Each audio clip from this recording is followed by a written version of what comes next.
check in here. Joan and Michael, tell us how you're doing. We're doing fine. Just, we're okay with this. It's, we're adjusting real well. I think I'm actually starting to feel it now a little bit more. Like sometimes I feel a little, I don't know, just like a little sadness. And I'll get myself out of it, but I do feel some kind of a sadness or something more often than normally I would. Twinges of cabin fever. Yeah, something. I can't even define it yet, really, but definitely feel something. I understand. Yeah, but otherwise we're doing okay. And for me, still my biggest obstacle is the fact that I can't see my brother, who just continues to seriously decline now, and I don't think I'm going to see him again. Wow. And so that's pretty much, that gets me down a lot. I can imagine. So he's in hospice care now? He isn't, yeah, he's home, but it's hospice care. Yeah. Yeah, it's pretty bad. It is. I'm on the other side of that, Joan. What do you mean? With my brother. Oh, yeah, you're on the flip side there. And not having the opportunity to be there with him. I still have my last texts on the phone with him when all he was able to do was send an emoji. Yeah. And I would say the past couple of days particularly, I have just been pretty much crying nonstop. Wow, Ginny. Over all of this. And feeling so badly for all the people. It's the people who are on the ventilator. Yeah. And unfortunately, my brother was on a ventilator. So it's not far. I completely understand how you might feel. It's very tough. Yeah, it's that feeling of helplessness and yeah, myriad of different. You just had this, Joan, this exponential challenge. I mean, I would imagine that just being away from your kids and grandkids would be hard enough, but then this situation with your brother that I can deal with. Right. I miss my grandchildren, of course, and my kids, and that does get me down a little bit, but I can deal with that. It's my brother that really is just killing me. Yeah. But anyway, get on. Our kids' families are all in relatively good shape, so we can't, that's very good. Yeah, we're very grateful for that. Our Colorado kids haven't skipped a beat. And the Rat Brothers in California, the Roden Brothers are doing just fine, creating havoc in their parents' garden and keeping them on their toes. And I just got a text from my son in Sydney, Ryan, and he and Melissa were in the botanical gardens not far from where they live because they have completely flattened the curve. They're done. They're slowly but very safely coming out now. Just today. New Zealand is completely clear, and Australia, New South Wales particularly, which is a big state, hasn't had any new cases. Wow. In I don't know how many days. So they are feeling very much that they can be out. The groups will be limited in size, but to see the two of them, I've been to these botanical gardens there down near the harbor, and to see them standing there was like, oh, it was beautiful. It was great. And the smiles were like this big on their faces. So thank God. That's encouraging. Yeah. But, Ginny, Joan, what you're describing, I experienced myself this week too. I found myself on Thursday was the first time somebody said, how are you doing? And I didn't just automatically say great. And it's just as you're describing, Joan, it's kind of an amorphous, discomfort that I can't really name exactly what it is, but just it like wasn't great. Mm-hmm. Exactly how she's, I don't know exactly what she said, but she nailed it. There's a discomfort. There's a not feeling whole. Maybe whole is the word. Yeah. Parts of my life are missing. And I heard that from a lot of people this week. For whatever reason, I think this was the moment when it did start to get to folks. Yeah. That's been with me for a long time. Yeah. Yeah, I would say almost the opposite is true. I found it excessively difficult in the beginning. Well, you had the unique anxiety about your son's well-being. So That's true. And on top of that, the loss of my profession as I know it. It's gone. It's gonna come back, but it's gonna be a shadow of its former self and lots of challenges there. So I still feel like you guys do this, like I wake up in the morning and it's like, what is today? What day is it? What, you don't have your routines. You don't have to look forward to, oh, I'm going to go hiking with my friends, or, oh, I'm going to have dinner with somebody. None of that. And so it's like this amorphous, nebulous loss, I would say. Yeah. And then I have the opposite challenge of not having your kids. I have my kids now, all three of them. And you would think that's not a challenge, but Dawn can tell you, I'm sure, that, and especially mine haven't been together. So it's this, they're sorting out their roles. There was a fight last night with tomatoes. They were throwing tomatoes at each other. Got a little out of hand. So Somebody Adam is home with you now? Adam is home, yes, and Great. there's who's cooking, and so there's some drama now, along with which is somewhat entertaining and somewhat annoying. And like Emma looked at me and she said, "You birthed them, you know that, right?" Like, not a proud moment for me. I understand, not a proud moment.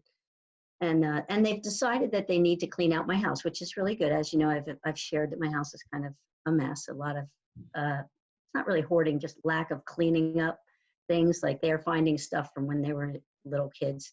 But they go and they'll go into the basement and then they make this huge mess, because they're like, you have to throw this out, you have to throw this out, you have to throw this out, which is stressful for me, number one. And number two, now there's like piles of books and toys, and it's a huge mess.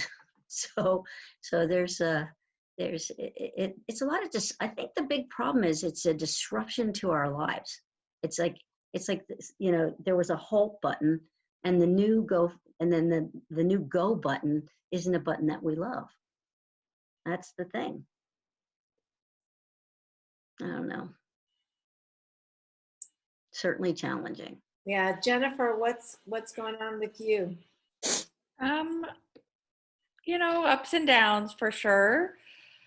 Mainly I've overall been okay, considering everything. I don't know, over the last few weeks or so, there's maybe been a few days where I've just felt really sad. I did yesterday. I had a friend come over and sit in my front area. She brought her own chair and 6 feet apart, and it's nice and shaded there. And we just talked for an hour and a half, and that was really nice, because I haven't really had any contact with humans at all, except out on walks. Before it started getting really warm, I'd see people walking. And I've seen my parents a few times, but that's about it. And that's, I think, I get my energy from a lot from other people. So the other night I noticed that I was feeling very depleted in my energy. And I've had the kids writing poetry, and I was never so much into writing poetry myself. But one of the things that they say is, when you have your students write, you should write as well. And so I was finding myself writing. I wrote 3 poems all about, you know, one about screen time, one about human contact, and the third one, it had something to do with this being alone time. And I found that to be somewhat helpful to get that writing out, and then help me feel a little bit better about putting that out there. But you know, I talked with my friend yesterday, and I said, you know, we're gonna have to do this more often. I don't know how it's gonna work when it starts heating up more, but just being able to see somebody from, you know, 6 feet away, 10 feet away I think is going to, because who knows how long this is going to last. I think that's the other thing, is not knowing you know, how long this is going to be. We canceled the whole family was going to go to Switzerland at the end of July, and or the middle of July, and we emailed the hotel that we're going to hopefully do so in 2021. Except for Tim and Carrie and Lauren and Owen have tickets, and they're holding out hope that they can still go.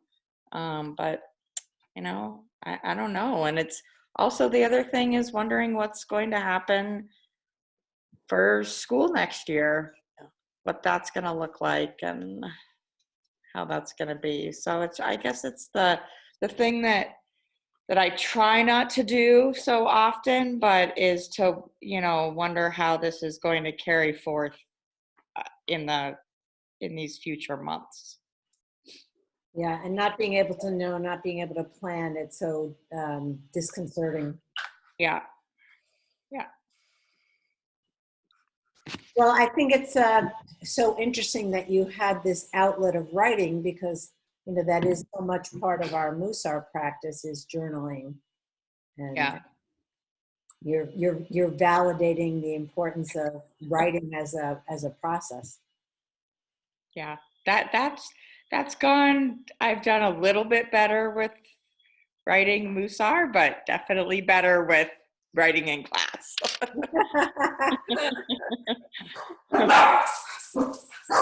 And Craig, how are things in your world? So yeah, you know, I go up and down, and, you know, some days are good and I've got all this energy and stuff, and then that melancholy that everybody is talking about seeps in there, and it's like, what's this going to look like on the other side? And gosh, I miss seeing people. And so yeah, I think we're all on the same timeline here. Speaking of writing, I had my poetry group. We met on Tuesday and stuff, and that was just a blast. It was really nice. And so, yeah, anytime I can be with people and you know, that's like a battery. It's like it fills you up. So I'm really missing that. I live alone. I'm single, and, you know, it's social life. What social life? So, but one other thing I've been doing, I've been like working on my exercise and stuff. I've been looking up all these old 80 music videos and dancing along in my living room. It's like I'm 25 again. So that's been kind of fun. And so I'm just doing my best and plodding along. My house is getting clean and organized because, yeah, I just have to stare at this stuff and it drives me nuts. So that's where I'm at. Good. Well, it's nice to see you.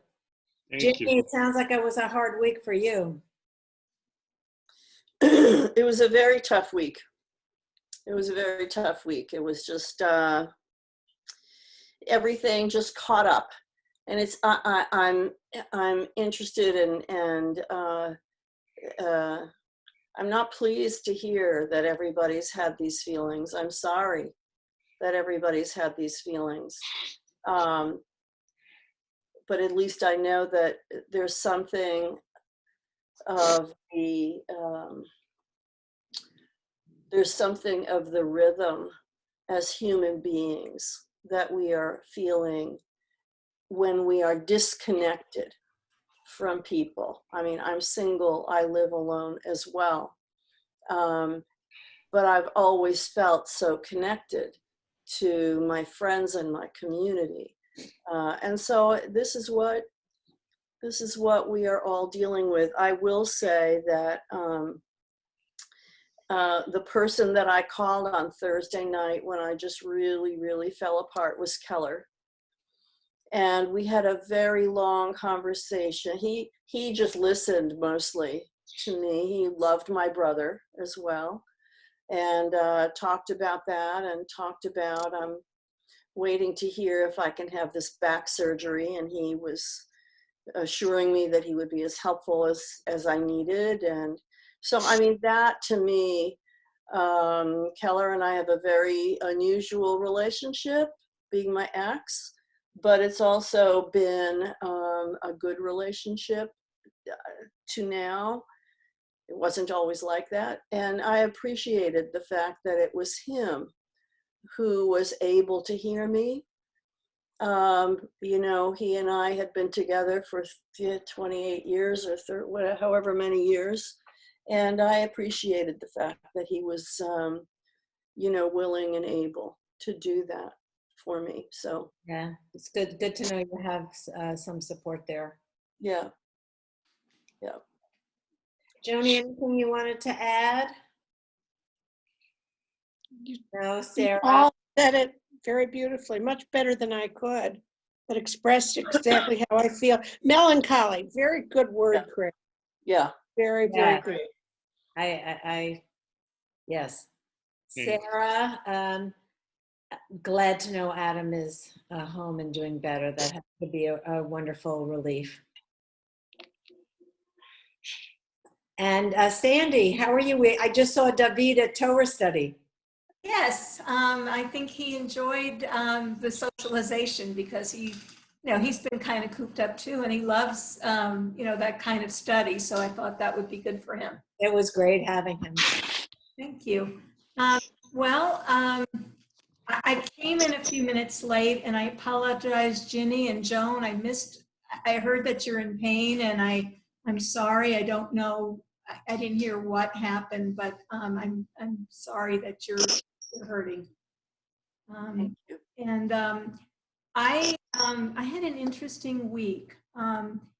When I start to feel down, I put on some kind of an exercise video, and that seems to help right away. Even though it's sometimes a challenge to get it going, it does help when it's on. What was interesting this week was it was the 100th anniversary of my mother's birth. And she passed away, a number of years ago, but I was still feeling it and feeling that this should be a time where my family ought to get together or somebody ought to get together. We should be talking about her. But here we are home. And I said, how about Zoom? And I didn't think the kids would be too interested. So I reached out to my brother and sister-in-law, half an hour Zoom, talking about funny things about my mom. And it was great. And then the next day I thought, well, I shouldn't really sell my kids short. Maybe I should have reached out, and I'd like to talk to them about grandma. So I did it to them, and shockingly, they were both all, interested in having it. So we had another family session the next day, and that was really very nice. That's nice. Yeah, it was lovely. Other things that kind of got to me this week were people were sharing, there's this concert on Saturday. There's this, turn this on, do that. Everybody is trying to cheer everybody up and tell them about what's going on, or dropping off bandanas for us. And we're giving them cookies and challah that we made. And, I feel in a way, even though we're not connected, we're connected. And we've been doing a regular Zoom on Saturday night with some friends just to make sure that nobody's alone. And it's just, I'm finding that these Zoom is empowering and making me feel a lot better connecting that way. So that's the kind of week I've had. Good. Yeah, sounds like a lot positive going Yeah. on there. Yeah. That's funny you say that, because I actually have had the opposite happen with Zoom. In the beginning, I found it extremely like a lifeline. And now I find it lacking, I guess. I'm almost like, I don't want to say I'm tired of it because it is helpful, but for some reason, I'm looking at the half empty side of it. I'm not even looking at it. I'm feeling the half empty side of it. Like, here are you guys, here are all of us people. I think the worst is actually Kabbalat Shabbat. You know, there's Kabbalat Shabbat happening. It's happening, and you guys are singing. You're not singing together on the screen because that doesn't work. And so I'm hearing just Ross, you know, and then, and I actually, Betsy and Jennifer and I, who go to shul together, actually get on the phone together so that we are still watching it together. But we're not singing. You're not getting that vibration in your body of your singing. You're not, because we can't sing and listen to Ross sing and have our three phones singing. That's really nothing matches up. It doesn't work. But and the same with other Zoom things that I do. It's like I see that in front of me what could be. Whereas before it was like, oh my gosh, look, this is great. Now it's, oh my gosh, I want to, you know, touch these people. And I know, 2-dimensional, not 3-dimensional. yeah, it actually helped that Rabbi Mari this week did the thing where people were talking. She asked a question and people were answering. That helped a little, because then you got a little bit more sense of the other people doing this with you. But it's like Jennifer said, you don't get that energy. And so I was doing, like, very often a lot of professional ones as well. And I've cut them way back, because for me, I don't know, they almost point to what we're missing. It's interesting, Sarah. So I asked my daughter, Jessie, if Helena is tuning in to like Tat Shabbat and ECC Shabbat and when her little classes get together.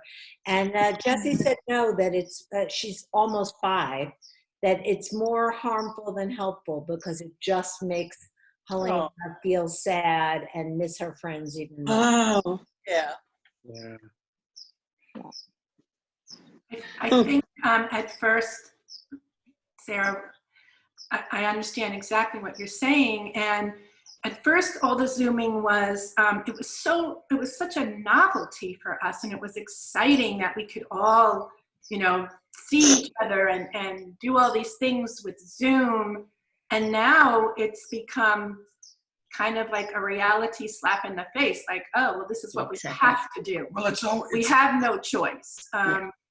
And again, it's that unknown factor that, you know, I think, I know for us, well, for me, you know, at first it was like, well, okay, we're going to do this for a couple of months. And I'm sure by summer, you know, this is all going to be done. We'll be fine. But we're not.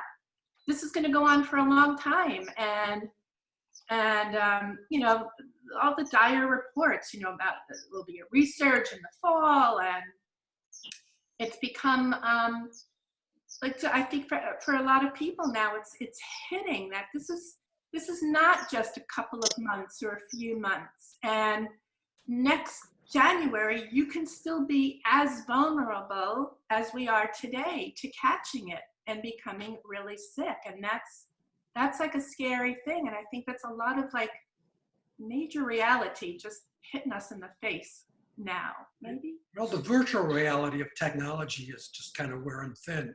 There's no substitute for reality, for the human contact. Communication that is unsaid. Just being in the presence of others is a tough. Yeah, it was so interesting how Sarah described it, the physical vibration of the voices. Right. That was. And uncertainty is, even in the best of times, people crave certainty. And the shortcomings, Michael, the shortcomings of, you know, oh, the screen froze again. Before it was funny, now it's really annoying, right? Joan, Yeah, I'm not ready to concede as you are that, how much longer this is going on. I'm more optimistic that we'll get back to some semblance of reality sooner than that. And of course, the big preoccupation in the clergy universe is high holidays. Yeah, that's what I was thinking. What are we going to do for high holidays? Is there any chance that we'll be able to all be together physically in the synagogue for high holidays? And if not, wow, what is that? that's the triumph of faith, the triumph of hope over uncertainty. Yeah, so we're going to talk about faith here in just a minute. I want to hear our friend Dawn. It's so nice to see you. How are things with you and your family? Hi there. Everything's like okay. I think I can relate to what everyone has shared so far. I think there's good days and days that are not bad, but just like have difficult parts of the day, and my kids, well, we are used to doing our work at home, but we are not used to being confined to the home. So that has proven to be challenging now that the weather's warmed up. The kids are swimming, they're doing this. There's a lot of things that they're participating in online. I have a dance studio in my house now that they take a lot of classes online, and it's annoying. It feels like, and then I dread now, like I have to go out and I dread having to go to the market because it's like, it just feels like it's uncertain. Like, I don't know if they're going to have what I need. I don't know if I can get enough of what I need because there's limitations at our markets. Like and you have a lot of people that you're taking care of there. Exactly. And I spend much of my days figuring out the next meal and okay, what are we going to eat? It's just like annoying. And yet at the same time, I'm having a difficult time sustaining any real focus for myself. Like if I want to read along, or say, oh, I'm going to go read for 20 or 30 minutes, like I find myself just bouncing, ping-ponging around. And so that's been really kind of challenging. And I think we're just kind of like on each other's nerves a little bit.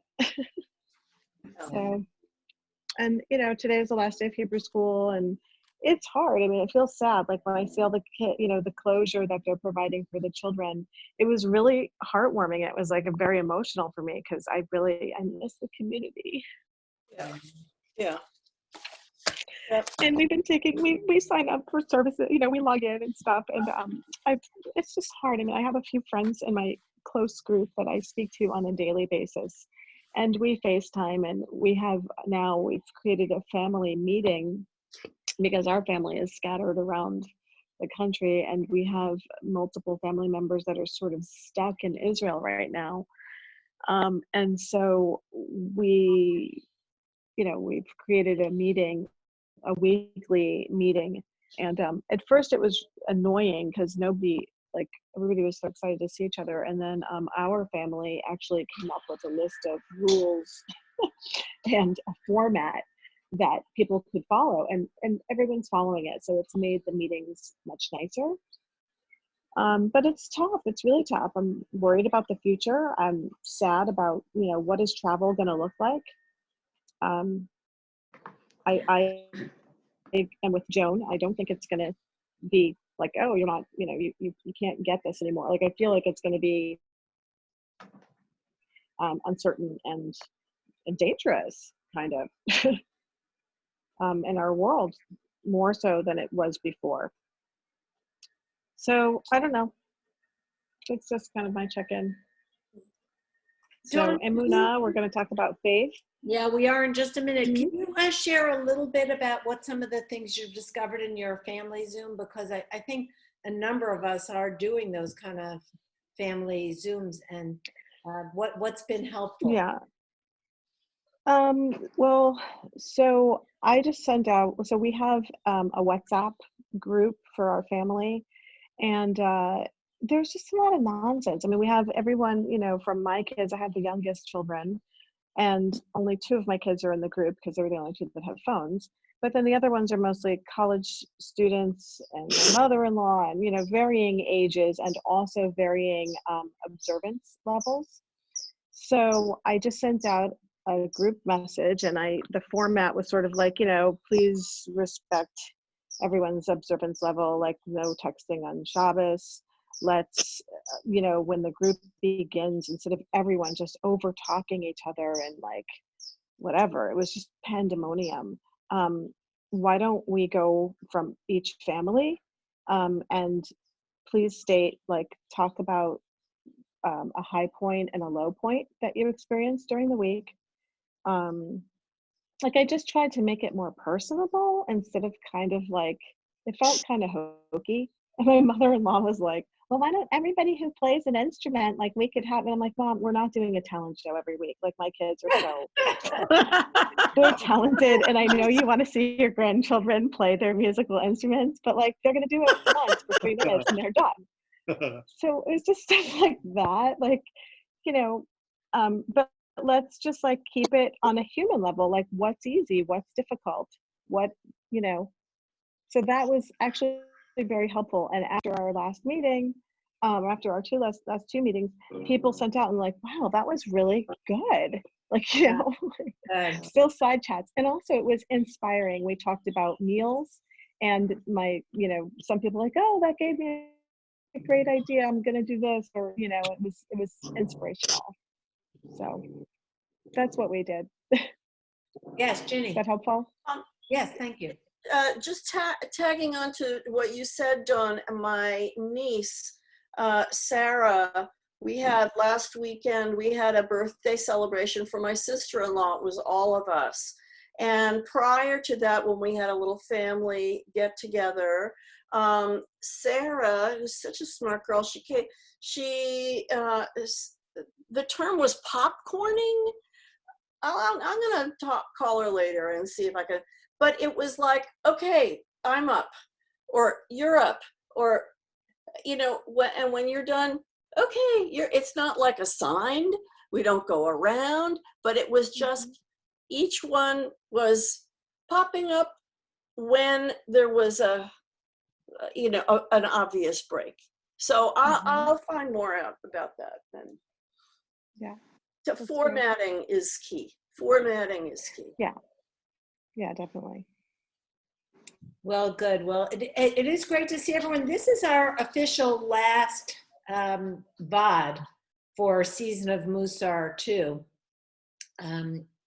I'm completely open. People in this group have requested previously to schedule just a social check-in opportunity. So you can reach out to me directly or reach out to Joan if, in the coming weeks you want to just connect up with this particular group. I'm happy to continue to create those Zoom opportunities and to them and email everyone. So just because it's our last official session doesn't mean that we have to say goodbye.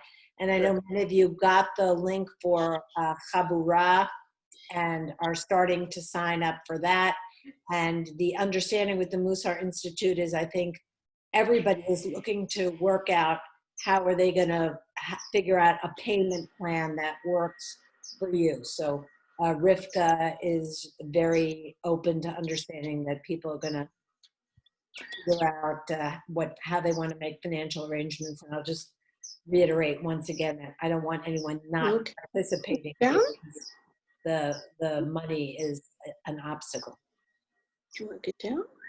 Rabbi, I have a question. I did contact the Mussar Institute, and I'm waiting to hear back from Rivka. But when I was looking at the assignment for today, which is the last assignment for the year in this season, and it said that the next class was Mussar in Action. And is that the same thing as Kabura? No, it's not. I sent that out? No, it was on the materials that I was reading for. Oh yeah, no. Don't worry about that. There's no particular order in which we need to go. So the next class we're going to do is Chabura, and you've got the schedule for that for the next 2 years. It's a really, really extensive study, and what I have Beth Isaacs set up for me is a notebook. So you'll see there's for each midah, there's 4 sections. So there's 12.1, 12.2, 12.3, 12.4. And the odd numbers are meant for the Va'ad, and the even numbers are meant for your Chavruta study. And so Beth set it up for me in a notebook with all of the materials. So I'll start getting those out to you. I think we're not formally starting until August, so we've got plenty of time. And, you know, I'm holding out hope for an in-person meeting in Rabbi, will you send that, when that meeting time comes around, will you be sending out a note to everyone about it? Or, well, so did you get the schedule? I have, I'll go through and see. I have your email about it. It was an attachment. Abura, Send it. it's an attachment. Yeah. I'll find it. Well, it has the dates, but it doesn't have the time, I think, right? Oh, well, the time will be the same, 10:30 on Sunday mornings. Good. So let's talk about review of practice on faith. What phrases did people have? Any Kabbalot or journal experiences that you want to share? It was hard to find a phrase. I didn't connect to the ones that were in there in the material. So I came to one from Martin Luther King that is, faith is taking the first step even when you don't see the whole staircase. Beautiful. So that's the one I ended up settling on. I found one that I like. Faith is always present, but often unrecognized. That's an intriguing idea, Michael. How did you process I that? found that. I can't lay claim to any new ideas. I was reading, Rabbi Steinsaltz has a wonderful book called Simple Words, and that came out of his section on faith. And I kind of like that one because I think it leads to a nice understanding for me of how it works, because we spend so much time. This is so deep and rich, and in some ways kind of sticky, because people, it's so easy to misinterpret faith, and it's so easy to misplace faith. And some people, I think part of the challenge is just kind of loosening up and letting go. We tend to think that it's an absolute something that, you know, you got to have it, or I can't quite put my finger on it, but it kind of ossifies. It becomes like stone when it's really constant and flowing. So anyway, enough. But, So that is kind of how I think of it too, Michael. I have a really hard time with faith, but what worked for me was what Judith said last time. She said that she thinks of faith as a verb.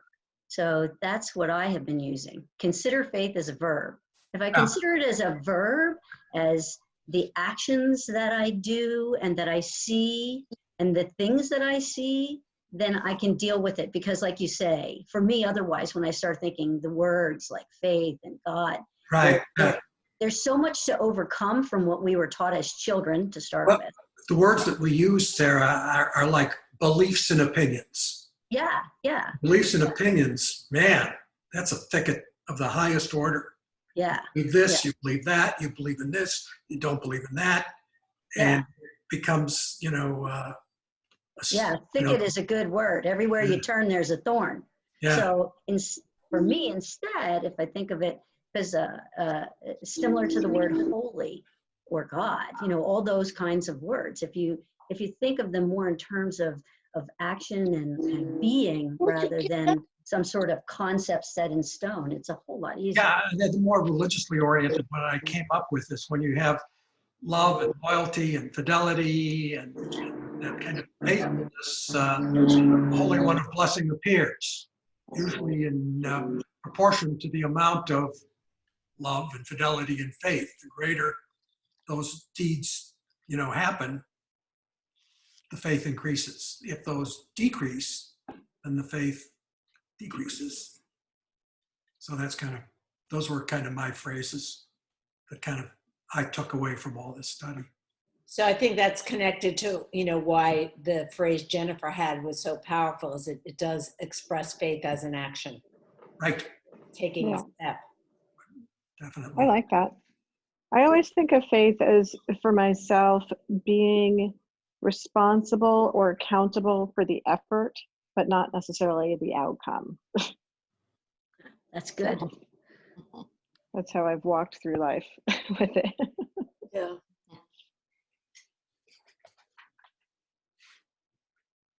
What Kabbalot did people practice? For me, I practice just sort of trying to keep your chin up. It's just the very basics of faith. Just, faith in the human race, faith in the world. Just keep your chin up. So nothing particularly religious or prayerful. Well, I did. I did think about, how he talked about Shabbat in the reading, and Shabbat is something that over my lifetime has changed tremendously, from sometimes practicing relatively strictly and other times practicing absolutely not at all. And in recent years, I just have sort of always not worked, because I work a lot at home at various times. And so I would say, okay, I always saw patients on Friday, so I'd go to shul on Friday to break the week. And then I would never work again until Sunday afternoon. It was just like a written rule. And after reading his stuff and thinking about it the last time we were together, I decided to definitely at least think a little deeper about it, rather than just the practice of not working. Let's at least think about something other than that. Think about nature, or think about family. Just have some other thoughts other than, okay, I'm not working, but I'm still doing everything else. To just put in a little something else. I don't know. So to deepen your Shabbat practice. Just yeah, and not in a big way. Not in a big way. I've just been doing Just something. take that first step. Oops. Go ahead, Joan. I was just going to say, I've just been doing something very simple. I'll just go outside and sit, and I'll either close my eyes and I just listen very carefully to any sound I can hear. Like, it sounds silly, but I listen to all the different bird sounds. I'll listen to the sound of the wind chimes. And to me, that's my way of feeling this faith. That's how I feel connected. Just listening to the sounds. And sometimes I'll just then open my eyes and, I'll just spend a few minutes looking at the tree. And I have a beautiful jacaranda tree.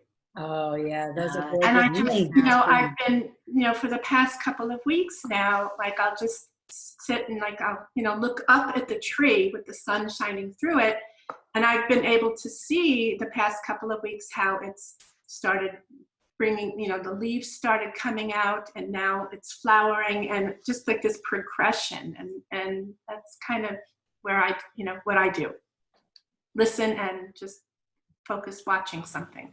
Yeah, I'm just trying to find something in a document here that I want to share. It's almost like not only the prohibition from doing work, but the act of doing something. So Joan, you make that, it sounds like that's, okay, I'm gonna go do something positive. And it has nothing to do with work, and it's not just the prohibition. I don't do this, I don't do that, I don't do. Right. What do we do? What do we do? I like that one. So I don't know if other people are Barbara Kingsolver Yeah. But Yes. this quote in her book, The Lacuna, the jacaranda in the courtyard has put on its bloom. This Oh, purple, I see. this purple can't be ignored. It's like a tree singing. Oh, I just love that's that. beautiful. I'm a big fan of her writing. I think she's fantastic. That's pretty cool. That quote well at I know. hand. What's that? I was just saying, I'm just kind of amazed that you have that quote well at hand. Oh yeah. That's great. That's lovely. You know me, I like to be organized, which, there was a lot of conversation about the order and the lack of order and inability to plan. We have a lot of faith in your organizing. That's Yeah, great. right. Right. That's true. Thank you. That's funny. Yeah. I think what Joan said about nature is really something that I've been noticing more. Walks around the neighborhood, I see the prickly pears in bloom, or something new that's shooting up, different colors out there, and it is awe-inspiring and makes you feel there's some wonder and something going on there that it kind of inspires faith. And just the sun and the way it comes. The light comes at you sometimes. I feel like that white light is a connection sometimes. I don't know. It just, I think nature is very strong that way. Well, and I think, maybe even more so right now when there's so much chaos and disorder in our lives, that predictability and beauty of nature. I'm thinking as you're talking, Sandy, about the Ma'aravim prayer, which is one of my favorite prayers, right after the Baruch Hu and before the Shema. And we say, Rolel or mipnei choshech, v'choshech mipnei or. You roll the light from the darkness and the darkness from the light. And that, there's one place where there still is predictability and order. And Joan, if you go in your backyard, that tree is going to be there. There's an act of faith right there. Just that the environment, the physical environment, is still available in the way that we are accustomed to experiencing it. I don't think we had a chance last time we talked about faith. We looked at those list of attributes of what do you believe about God. Is that correct? Yeah, We did not look at that? we did. Yeah, no, we did. Yes. Kind of left off at that. Right. But we didn't look at the document, the names of God. So can everybody find that piece of paper, names of God? Yeah. I can see if I can locate it too. And Here it is. Here it is. There, I got it. I don't have it. I don't even know where to begin. yeah, I'm pulling it up here. Okay, and then if I gotta go back to my Zoom and share it. This is where I get lost a little. I don't know where my notebook is. Let's see, share screen. Here we go. Here we go. I've got it now. I think in such a way as I can share it. No, you're not seeing that. No. No, we didn't see it. That's what It's it there. looks like. It's a Mussar page. Yeah, let me. Here, if nothing else, I can do this. Whoop. It goes with unit 4.2. What page is it? Rabbi sent it to us as 4.2? an attachment a couple Yeah, I had sent couple it. weeks ago. Whoop. Oh, it's an attachment. Yeah, an attachment. Hold on, Before I the know it's- last class. It was like the day before the last class. Okay, let me. I'm having trouble screen sharing it, but There I it is. cut and paste it in. Here we go.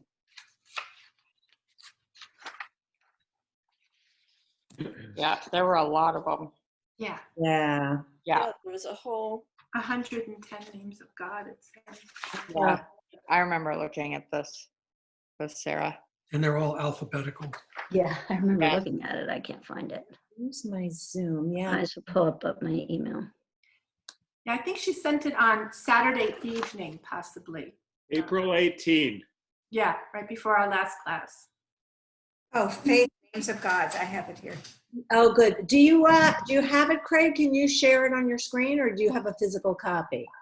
I was looking at it on my iPad. Let me get to the computer. I'll try again. I don't know. Oh, I got it. I got it. It's Faith. Where is it from? What week? April 18th. And it's actually titled Faith Names of God. So if you put that in your search engine, you'll find it. So Sarah, can you share your screen? Let me see. Yeah, I don't know why I'm having trouble with that. Unit 4.2. Yeah. Let's see. Can I share my screen? It's not letting me share. Yeah. No, it's not. I can't either. Okay, I'm working on it here. I'm putting it on my desk. I've got it open. Here, I should be able to share it. Let me find it. He's right. Craig is right. It's the 18th. If you just, yeah. Okay. There's like 3 or 4 emails with it. See, this is where it's like not fun, right? Yeah. Yeah, it's true. Go with the flow. Limitations of technology. Oh, yeah. There we go. All right, first one who can share it wins. Okay, I'm looking for it right now. All right, I think I can share it. Let me, Let's see. See if you can, because I don't think. I'm just opening it in a different platform. Oh, that would have been helpful, maybe. So assuming it opens here, I should be able to share it.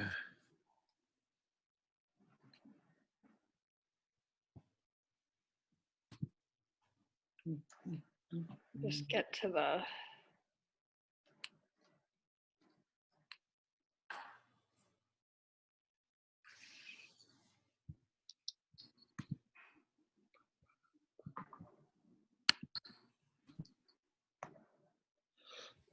Let's see if I can share this, unless this opened.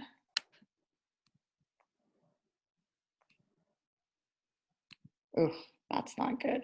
Okay, so let's see if I can share this. Or, oh, 1 second. There you go. You guys got that? Yep. Okay, Yeah. great. My screen's a little. And your nice screensaver too. Yeah, we like the screensaver. Oh yeah, thank you. Let me. I'll show you that. That's us in France, in Bordeaux. Gosh, Where's the wine? Biking, yeah. I'm sure it's nearby. Okay, so here we go. I can't believe I got this to work. Good job, Rabbi. Oh my God. You are Proud of you. You are technologically savvy. Oh my God, I'm so not. But anyway, so yes. So in the Jewish world, we have many, many, many names of God. Traditionally, 70 names of God. And what I'd like you to do as an exercise here is to scroll down this list. This is not comprehensive by any means.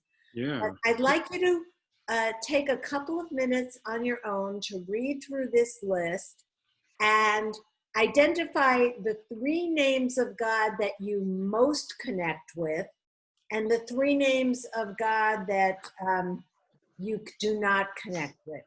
So let's see, my computer says 11:28. So we'll take no more than 5 minutes. So at 11:33, we're going to come back, and I want to hear about. We'll each talk about one, but try to find 3 names of God that make your heart sing, and 3 names of God that you struggle with. Rabbi, I got a quick question. Mm-hmm. In some of my readings, I've run across a name that I didn't see on this list, just Nah, N-A-H. Is that something that's familiar to you? Particularly, I've been, there's that wonderful poem by Hanagdi, the poet. But is that something that sounds familiar to you? Let's talk about it when we come back together. I'm going to Okay, thank you. putting on a little music for you. Thanks.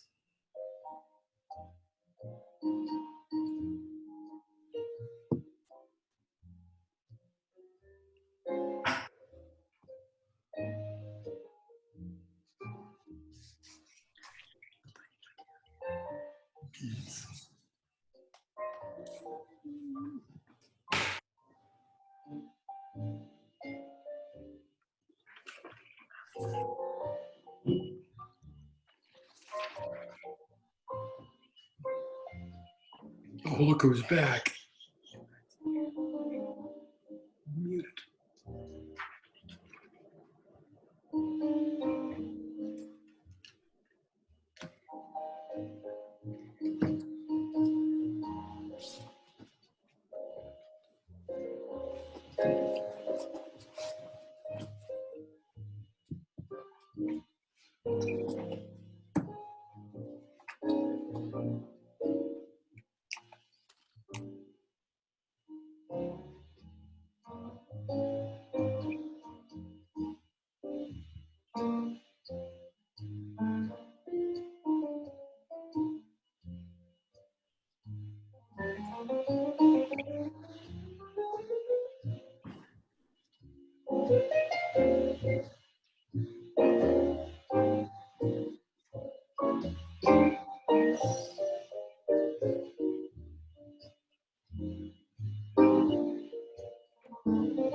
That is a Mussar ring.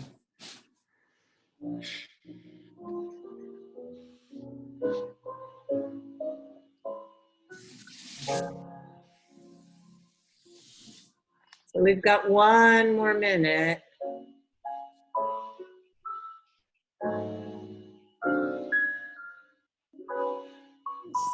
Good.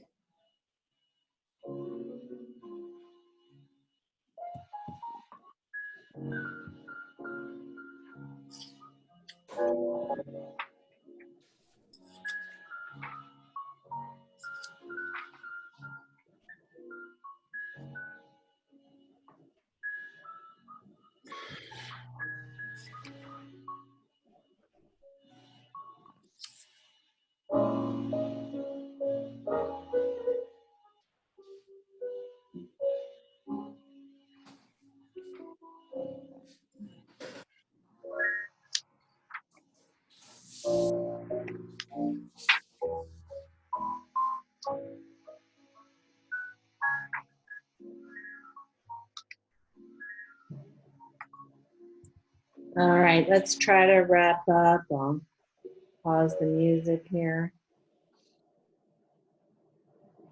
Who was that? Who was that? Marcus Roberts. It's nice. Yeah, isn't that nice? We have this this great Sonos music system, and then you can connect up with all these different Pandora stations. So we have a Marcus Roberts station on Pandora. So that happens. So it plays music that's from that artist or similar to that artist, but that happened to be something of his. And of course, you know, my husband is in the audio video business, so we have like wonderful speakers everywhere. And I don't know if you see, I mean, I'm right on top of this like major speaker here, so the sound Oh quality. my goodness. Yeah, check that out. And there's two of them. It's one on the other side also. Right. Yeah. So I have beautiful music and lights in my environment, and also TV. So, you know, I'm thinking about my friend Joni, who I'm looking at there in the beautiful flowered top. And I know that that faith and all this God talk is especially challenging. So, Joni, I just want to encourage you to take a breath, go with the flow here. I know this is not your thing, but I think talking about God through the vehicle of names of God can be a very helpful way of approaching a difficult topic. So I'm not putting anybody on the spot here, but so let's go back to Michael's question, Na as a name of God. No, that's really not familiar to me. If you could, you know, maybe email me as something that talks a little bit more about that. Yah, maybe. Yeah, I've heard that before. Yeah, right. Yah, as in hallelujah. You know, yes, I'm familiar with that. Na. Although I just noticed that they have on our list here, kana, zealous and impassioned. Yeah. Maybe a shortening of that. I don't know. Yeah. I'll do some follow up on this, and I'll shoot you an email if I find anything or. Yeah. Na is crazy. Na in Hebrew is please. So you have words of Moses' famous prayer on behalf of his sister Miriam is El Na Rifana La. You know, please God, please heal her. In the context where I ran into that, I think I understand that now. I think that's it. Okay. Thank you. Joni, Joni, I want you to know you're not alone. Every time Jennifer and I get together and we read this stuff, we're like, this God thing. We're not into the God part. This God thing is, let's move on. So you're not alone. She must be you know, we have all these different names of God. I often think of the Jewish people are like the Inuits of God. You know, the Inuits have like a whole slew of words for snow because that's their universe and their expertise, and they can discern elements of snow that we have. You're muted, Joni. I just unmuted you. She's muted. Oh, we can't hear her. Yeah, Joni, we're not hearing you. She's muted. Yeah. Okay. All right, Joni's. Yeah, she's muted herself. I can't get her. Joni, come back. We can't hear you. So just as the Inuit has the expertise with snow and can discern all of these aspects of snow that, you know, to us in Arizona, snow is snow is snow. So I think the Jewish people, our expertise is in God. So that's why we have all these different names for God, pointing to different aspects of God. Yeah, we don't hear you. So can somebody share one name of God that you very much resonated with?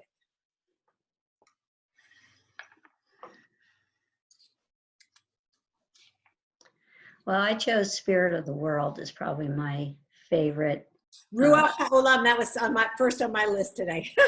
Yeah. And followed quickly by Ruach Hai, breath of life, spirit of life, because I think of God in terms of sort of awe, and where, you know, and the awe of life itself, of, you know, and the fact that when we talked about also, you know, how you respect every human being and every, no matter good or bad, and every animal, every creature, you know, the bugs, the everything. So I just, those are the ones that are the top of my list. Good. Anybody else have a different one that spoke to you today? Maybe you should tell Joni to log out and log back in, because we still can't hear her. Yeah, Joni, if you want to try logging out and back in. She's on twice. Right. Yeah, that could be her problem. That's the problem. Yeah. Yeah, she needs to log out of the meeting and then join again.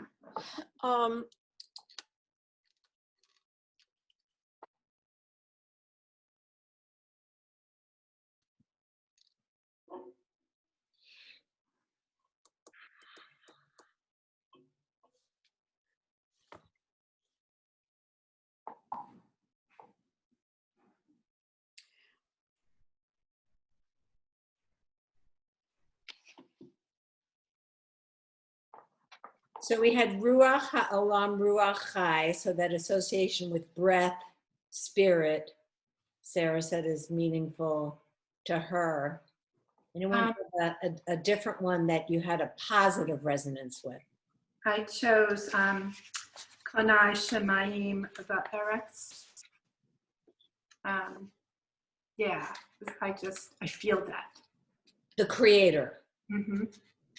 So you were talking about how you're having this experience of being in the creation, Mm-hmm. and you know, so many people talk about their most religious feelings being in nature, and I think that yes, we can connect with the creator through the beauty and awe of the creation. Joni, do you want to say something now and see if we can hear you? She's still logged in 2 times. Twice.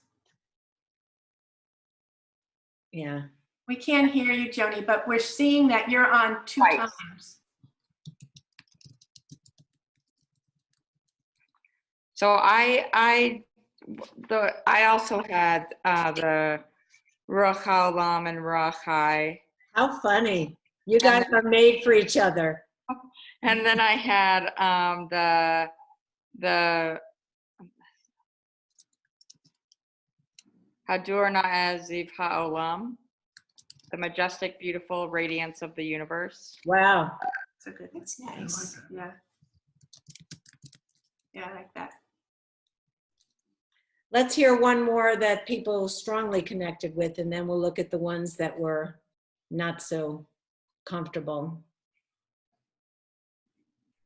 I connected with the Shekhinah, you know, because of it's the closest one, that the name is the closest of the 18 that touch earth. The Shekhinah is, we welcome the bride on Friday nights. That I've always loved that idea and the concept, but I will also say that ruach, that, and I realize ruach means spirit, but I also think it's just that it's the spirit that's within all of us that represents God. So it's a little redundant to what's been said, but ruach has been and ruach, the reish, when we did our Torahs, when we commissioned our Torahs, on the very top line of Bereshit, there's a reish, and that's my reish. I wrote that reish. So it's had a little connection for me. Yeah, that's very. We all had our letters on that very first line of the very first book. Wow. That Torah was very lovely. So lishkon is to dwell. So the Shekhinah is God who dwells with us. Right. God who comes into exile with us and feels our pain. And the Shekhinah, of course, is associated with the feminine aspect of God. So I'm interested, Ginny, that you didn't mention that specifically. And I wonder if that feeds into your special feeling for that name also. It does. And I just felt it was so obvious that I didn't say it. But yeah, I mean, and when I think about nature, I think about the feminine for some reason. And I realize nature is masculine and feminine, even in plants and in certain plants and certain trees and things. But yeah, feminine is definitely a lovely part of it for me. So was there one that jumped off the page as like, no, that doesn't work for me? I really don't like King of Kings. Right. Yeah. That was on my list too. The sovereign God just seems kind of antiquated. Yeah, and then make it male, come on. And I didn't like Ish, Milchama, God of War, Man of War. Yeah, I didn't like that one either. That one really stuck out. Yeah, the phrase Ish Milchama is an interesting phrase. That's from the Song of the Sea. Oh. And it's even more powerfully inaccessible because the word Ish is a man.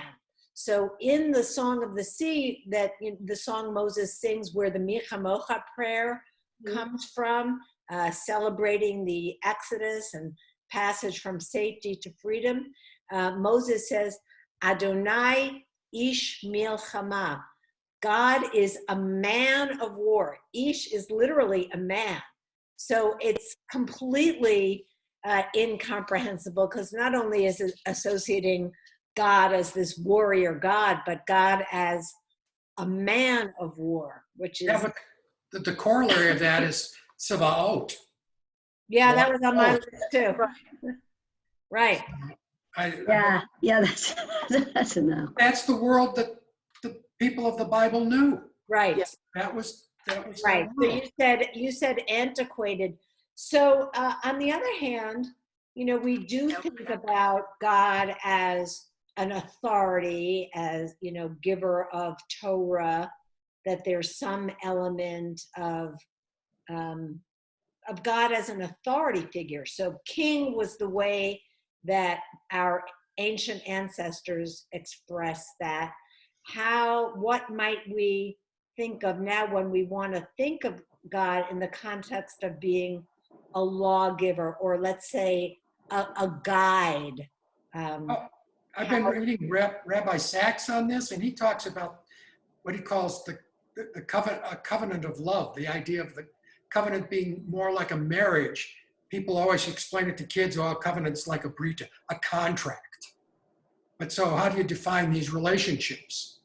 So is our relationship with God king and subject, or is our relationship with God, like Jenny was referring to the Shekinah, which was on my list of positives, that it's like a marriage, and that is the true heart of Jewish relationship with God. I think of it because I guess I think of life this way: you're given choices. So a giver of choice. There's this whole creation out there, and there are all kinds of paths that you can take, and so you've been given the beauty of being a human being is that we're given choice, and we have the ability. We have both the intellect and the feelings that talked about in our readings, the mind and the heart. You've got both of those things to make choices.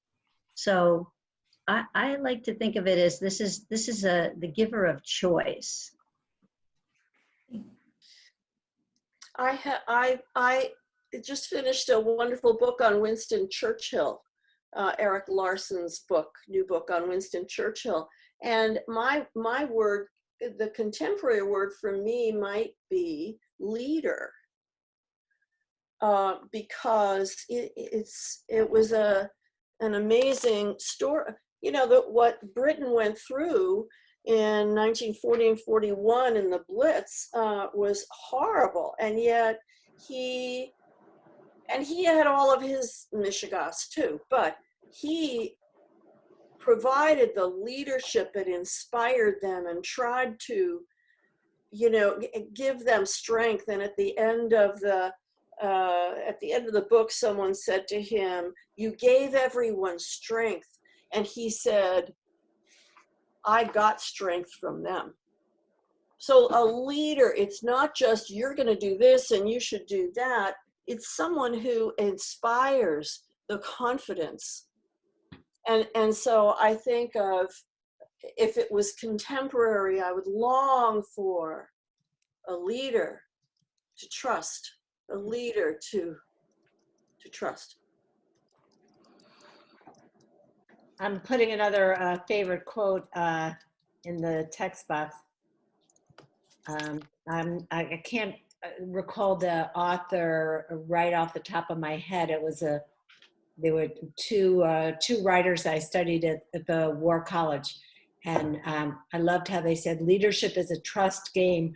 The leader must ante up first." So if the leader has to have confidence in the followers, for the followers to have the confidence in the leader. I find that's interesting, but one of the ways that God is referred to, or what I grew up with, was in the blessing, "Blessed art thou, O Lord our God, King of the universe." I don't see either of those in there, in the list. Well, we had Melech, the Melech. King of Kings, yeah. But that was the standard that I grew up with, Lord our God and King of the universe, and there. Yeah, Rabboni Shel Olam, right? Ribono Shel Olam, I think, is a little different. Ribono Shel Olam is master of the universe. Right. To me, that's a little, master is a little less off-putting than king. Yeah, but I love it, and it wasn't in the list. So. Okay. Well, there was place there for other names. So political. Oh, I see. Please add any names that are missing for you. That's right. There you go. I got distracted because I'm trying to find out who the author of that quote is. I love that quote. Yeah. I'll send that as a due out. Let me just make a note. I'll find it. I'll find it and send it when I send a follow-up. So I am recording this session, and I'll send you the recording. I wanted to also give a special shout out to Amy, who is not here. She said she is going to watch the recording. Her mom, her elderly mom, to whom she's very intimately connected and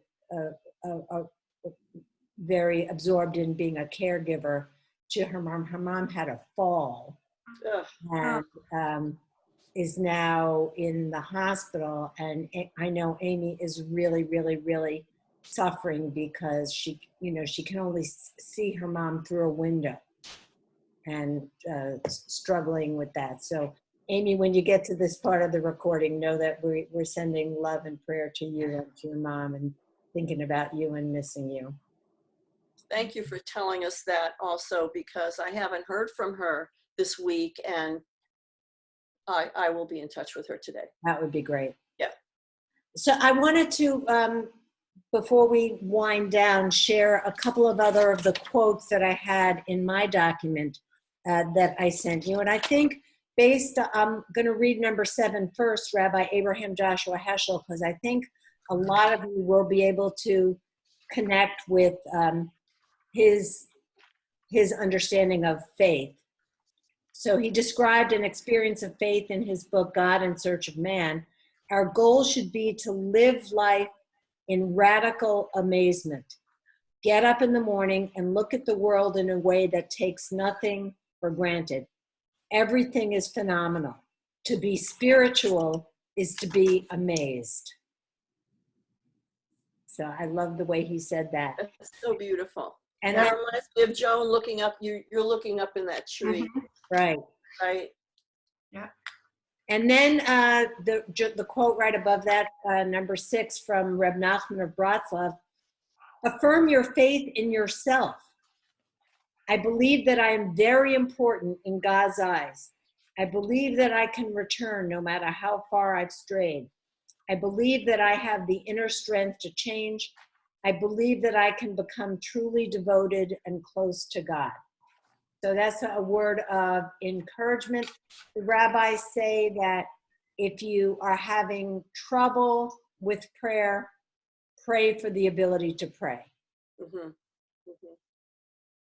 So we are winding down. I wanted to give each person the opportunity to reflect for just a moment on your takeaway, not only from the conversation about faith, but your study of Mussar, season of Mussar II, as it winds down here. What's one takeaway, one thing you're grateful for about Mussar? And I won't call on you individually, just if anyone has something to share. Yes. It's these 2 years of meeting, over the span of these 2 years of meeting with you all. It is very much like therapy in that psychotherapy means healer of the soul. And for me, this has been a healing, but it has been an opening for me of my soul in the safety of this group, and also the folks that are missing, okay, all of us, in the safety of this group, and to hear the trust, which we just talked about, everybody anteed up in sharing. And so, therapy doesn't have to mean there's something wrong with you. There's something wrong with all of us. We're all human. And so for me, that was one very important part.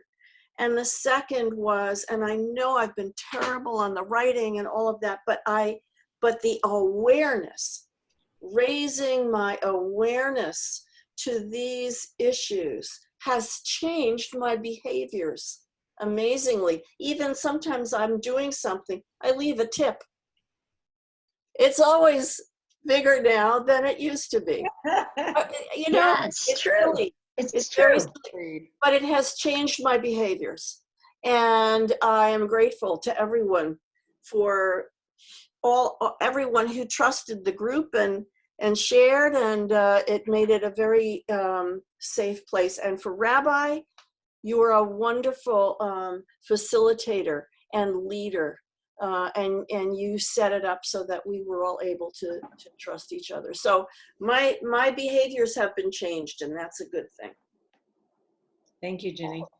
I'll piggyback on what Ginny said because I feel the same way. I think a lot of the midot come up for me on a regular basis, especially in this last 8 weeks or so with patients.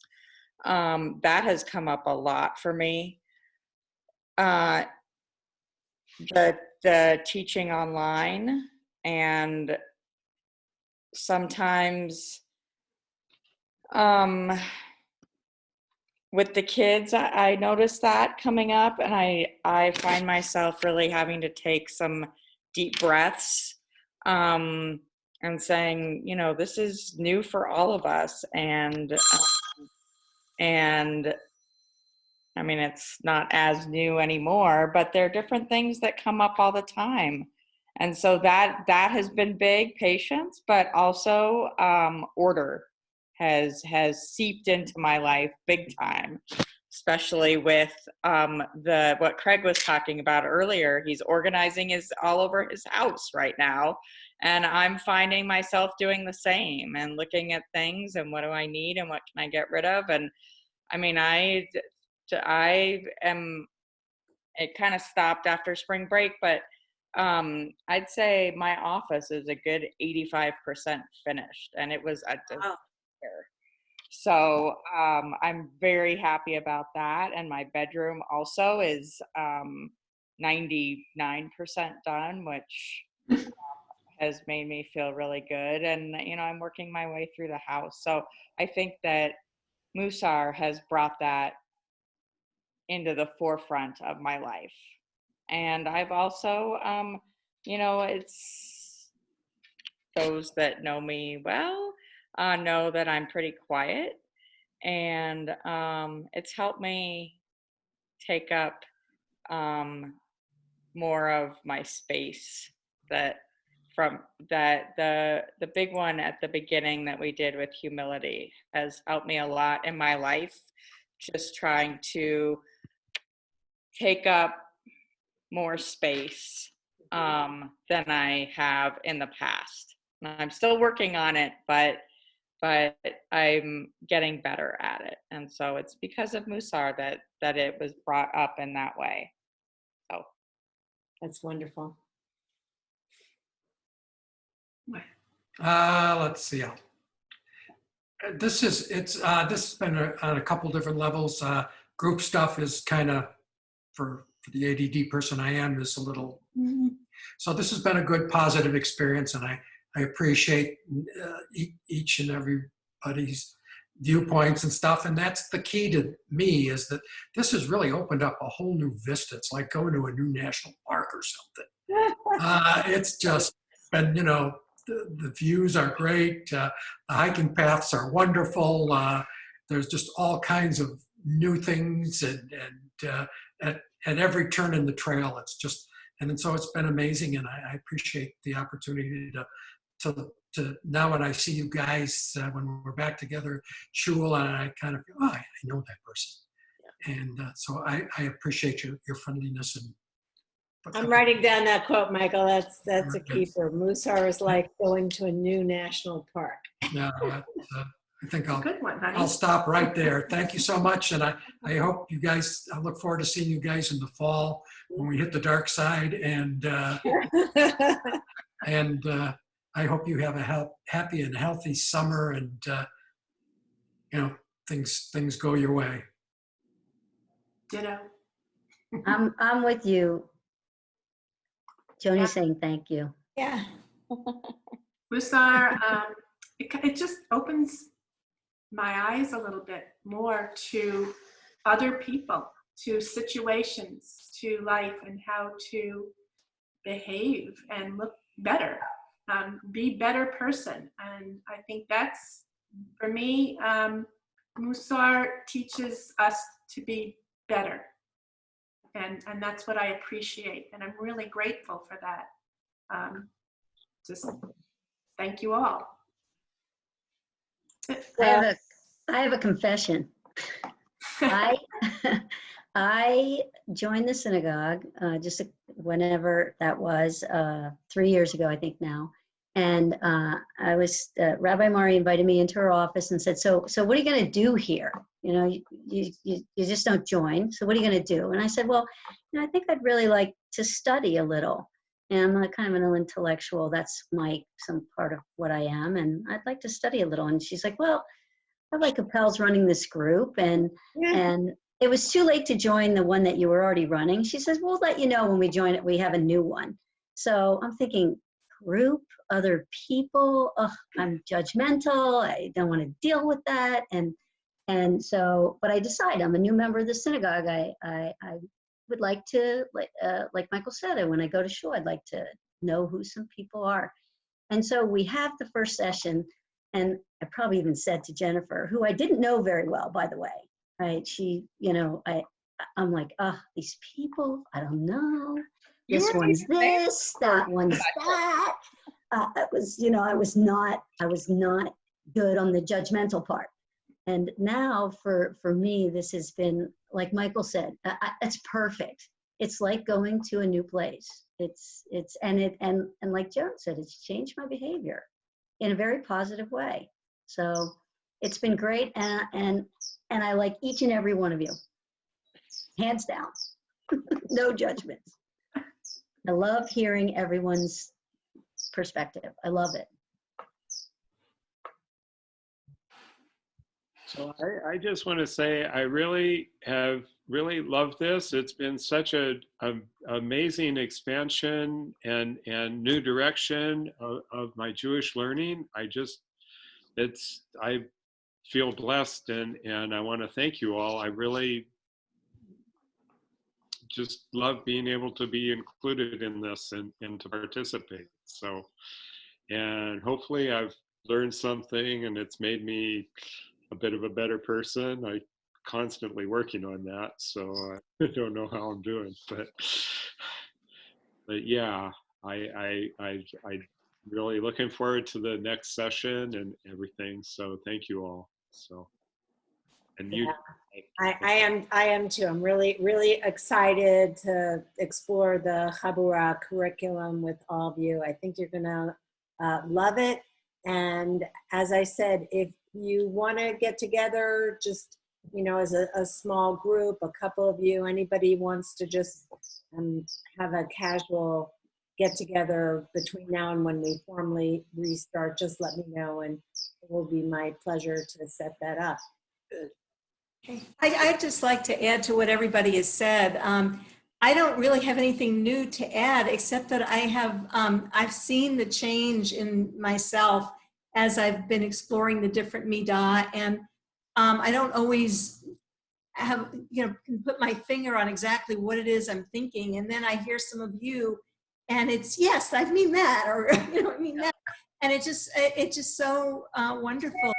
Have the exchange, the back and forth. And Rabbi, I really appreciate you putting in all this effort, especially during the pandemic, and doing this by Zoom. It's been wonderful.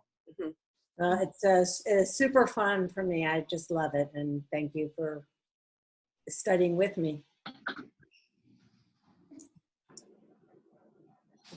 We love Joni. All right. Well, you all take good care, and please be in close touch. We will. Well, everybody. God bless. Be well. And